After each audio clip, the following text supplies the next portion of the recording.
ಬಯಲು ಸೀಮೆಯಲ್ಲೂ ಅಡಿಕೆಯಲ್ಲಿ ಚುಕ್ಕಿ ರೋಗ ಕಾಟ ಶುರುವಾಗಿದೆ. ಅಡಿಕೆಯಲ್ಲಿ ಚುಕ್ಕಿ ರೋಗದಿಂದ ಕಂಗೆಟ್ಟಿ ಹೋಗಿದ್ದಾರೆ ರೈತರು. ಎಷ್ಟೇ ಔಷಧಿಯನ್ನ ಸಿಂಪಡಿಸಿದ್ರೂ ಕೂಡ ಸಿಗ್ತಾ ಇಲ್ಲ ಸೂಕ್ತ ಪರಿಹಾರ. ಈಗ ಬಯಲು ಸೀಮೆಯಲ್ಲೂ ಕೂಡ ಅಡಿಕೆಯಲ್ಲಿ ಚುಕ್ಕಿ ರೋಗದ ಕಾಟ ಶುರುವಾಗಿದೆ. ಮಲೆನಾಡಿನಲ್ಲಂತೂ ಯಾವಾಗಲೂ ಕೂಡ ಇದೇ ಹಾಡಾಗಿರುತ್ತೆ. ಈಗ ಬಯಲು ಸೀಮೆಗೂ ಕೂಡ ಹೋಗಿದೆ ಈ ರೋಗ. ನೋಡಿ, ಎಲೆ ಚುಕ್ಕಿ ರೋಗ. ಪಾಪ ರೈತರು ಕಂಗಾಲಾಗಿ ಹೋಗಿದ್ದಾರೆ. ಅಡಿಕೆಯನ್ನ ನಂಬ್ಕೊಂಡಿರ್ತಾರೆ. ಮಲೆನಾಡಿನ ಭಾಗಗಳಲ್ಲಾಗಿರ್ಬೋದು ಅಥವಾ ಬಯಲು ಸೀಮೆಯ ಭಾಗಗಳಲ್ಲಾಗಿರ್ಬೋದು, ಅದೊಂದು ಬೆಳೆಯನ್ನ ಬಹಳ ನಂಬ್ಕೊಂಡಿರ್ತಾರೆ. ಅದೊಂಥರ ಬಂಗಾರ ಇದ್ದಂಗೆ ಮಲೆನಾಡಿಗಾಗಿರ್ಬೋದು, ಬಯಲು ಸೀಮೆಯವರೆಗೂ ಆಗಿರ್ಬೋದು.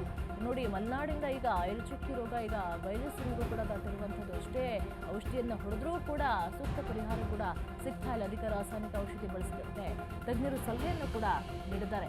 ಈಗ ಎಲೆ ಚುಕ್ಕಿ ರೋಗ ಹೋಗ್ತಾ ಇಲ್ಲ ಅಂತೇಳಿ ಸಿಕ್ಕಾಪಟ್ಟೆ ಔಷಧಿಯನ್ನು ಕೂಡ ಸಿಂಪಡಿಸ್ತಾರೆ. ಔಷಧಿಯಿಂದಲೂ ಕೂಡ ಅನಾಹುತಗಳಾಗುವಂಥ ಸಾಧ್ಯತೆ ಕೂಡ ಇದೆ. ಇತ್ತೀಚೆಗೂ ಕೂಡ ಅಡಿಕೆಯನ್ನು ಬ್ಯಾನ್ ಮಾಡಬೇಕು ಅನ್ನುವಂಥ ಸುದ್ದಿ ಕೂಡ ಹರಡ್ತಾ ಇತ್ತು. ಅದರಲ್ಲೂ ಕೂಡ ಕ್ಯಾನ್ಸರ್ ಕಾರಕ ಅಂಶಗಳು ಇದೆ ಅನ್ನುವಂಥದ್ದು ಕೂಡ ಪತ್ತೆ ಆಗುವಂಥದ್ದು ಕೂಡ ಇತ್ತು.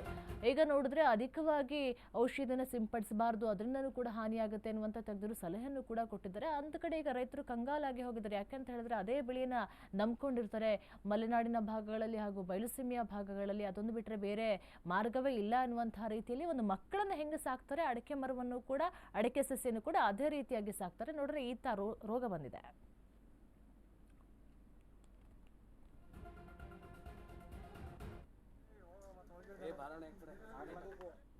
ಅಡಿಕೆಯಲ್ಲಿ ಬರುವಂತಹ ಈ ಎಲೆ ಚುಕ್ಕೆ ರೋಗ ಮುಖ್ಯವಾಗಿ ಹಲವು ಬಗೆಯ ಶಿಲೀಂಧ್ರಗಳಿಂದ ಬರ್ತಾ ಇದೆ.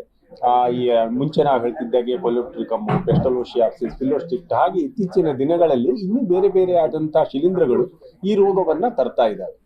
ಆದ್ರೆ ಮುಖ್ಯವಾಗಿ ಈ ಒಂದು ರೋಗವನ್ನ ನಿರ್ವಹಣೆ ಮಾಡಬೇಕು ಅನ್ನೋದು ಬಂದಲ್ಲಿ ಮುಖ್ಯವಾಗಿ ನಾವೇನ್ ಮಾಡ್ಬೇಕಾಗತ್ತೆ ಅಂದ್ರೆ ಈ ರೋಗ ಎಲ್ಲಿ ಉಳ್ಕೊಳ್ಳತ್ತೆ, ಇದು ಸರ್ವೈವ್ ಆಗೋದು ಎಲ್ಲಿ ಅಂತ ಅಂದ್ರೆ ಈ ರೋಗಗ್ರಸ್ತ ಎಲೆಗಳಲ್ಲಿ, ರೋಗಗ್ರಸ್ತ ಕಾಯಿಗಳಲ್ಲಿ, ರೋಗಗ್ರಸ್ತ ಹಿಂಗಾರಗಳಲ್ಲಿ ಈ ರೋಗಾಣು ಬದುಕುಳಿಯುತ್ತೆ. ಅಂದ್ರೆ ಈ ಕೆಲವೊಂದು ನಮ್ಮ ರಿಸರ್ಚ್ ಪ್ರಕಾರ ಹೇಳೋದೇನು ಅಂತ ಅಂದ್ರೆ, ಒಂದು ರೋಗಗ್ರಸ್ತ ಎಲೆ ಒಂದು ಹೊಲದಲ್ಲಿತ್ತು ಅಂತ ಅಂದ್ರೆ ಈ ರೋಗಾಣು ಕನಿಷ್ಠ 9 ತಿಂಗಳವರೆಗೂ ಕೂಡ ಆ ರೋಗಗ್ರಸ್ತ ಎಲೆಯಲ್ಲಿ ಬದುಕುವಂತ ಸಾಧ್ಯತೆ ಇರೋದ್ರಿಂದ ಈ ಒಂದು ರೋಗವನ್ನ ತಡೆಯೋದಕ್ಕೆ ವಿಶ್ವವಿದ್ಯಾಲಯ ಮಟ್ಟದಲ್ಲಿ ಸಾಕಷ್ಟು ಸಂಶೋಧನೆಗಳು ಆಗಿದ್ದಾವೆ. ಆ ಸಂಶೋಧನೆಗಳಲ್ಲಿ ಈ ನಿರ್ವಹಣೆ ಮಾಡೋದಕ್ಕೆ